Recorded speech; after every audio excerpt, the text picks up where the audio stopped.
My name's Clive Matthew.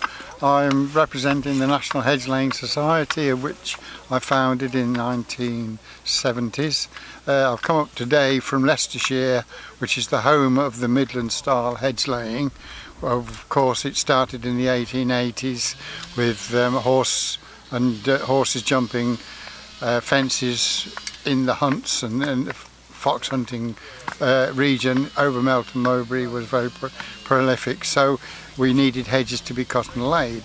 Of course, in the Midlands we do a different style to where we are today. We're up in the North East today judging the North East competition.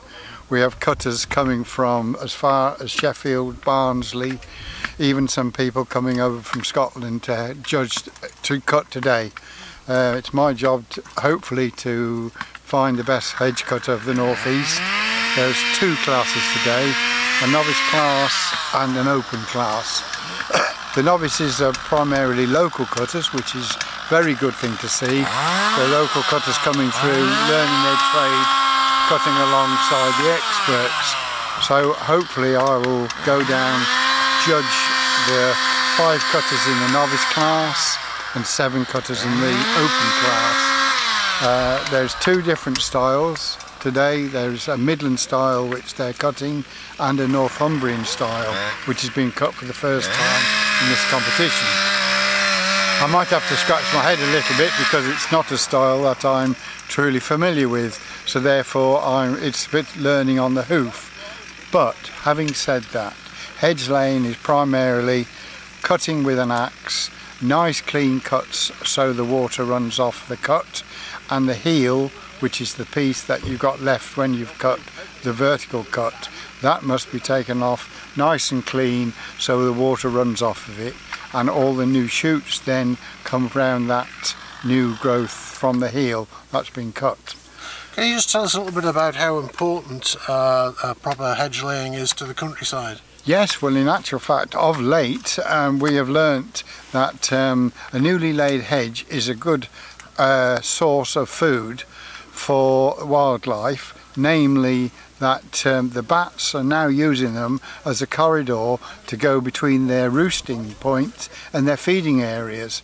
And you've got, if you have a big tall hedge blows about in the wind, the bats and wildlife are not so keen to live in it. But if you have a nicely tucked, tight, newly laid hedge, moths and wildlife will live on the top of it, and butterflies, and your bats will use that as a feeding area to go along to their feeding places. So that's one primarily area that we're using. 2 is that a nice tightly laid hedge is very good for birds nesting. Smaller prey, smaller birds will live in it and have their nests in it. And I've just walked along this hedge that was cut last year, and there's 5, 6, 7, 8 newly old birds' nests that were newly constructed this season. So on a big hedge the wildlife really not interested. Small newly laid hedge, they will be very interested in it. Of course it's a good place for the sheep and lambs to lay underneath, especially on this farm where we are today. It's a good windbreak for soil erosion, and it's a good windbreak for the sheep, especially with the new lambs coming in the spring. They will lay under it and do quite well.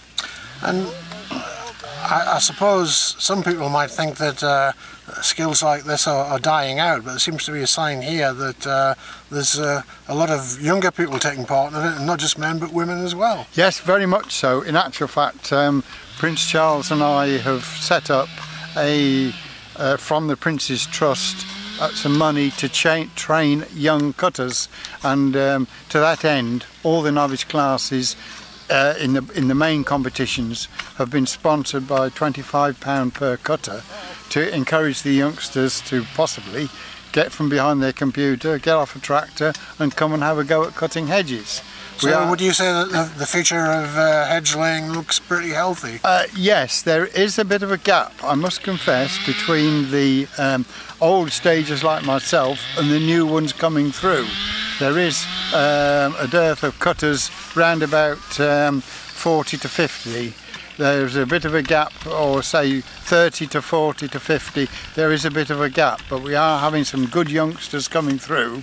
The only thing they've got to do, I'm afraid, is spend as much time on their kit and getting it ready. Sharp bill hooks, sharp axes and good kit will make the job a little bit easier. Some of the people today, unfortunately, some of the wood is a little bit big for them, and they are having to work quite hard, because it would be a shame to knock the stuffing out of some of these youngsters on their first try out in competition work. Of course, after all, it is a competition and they've got to get on with it.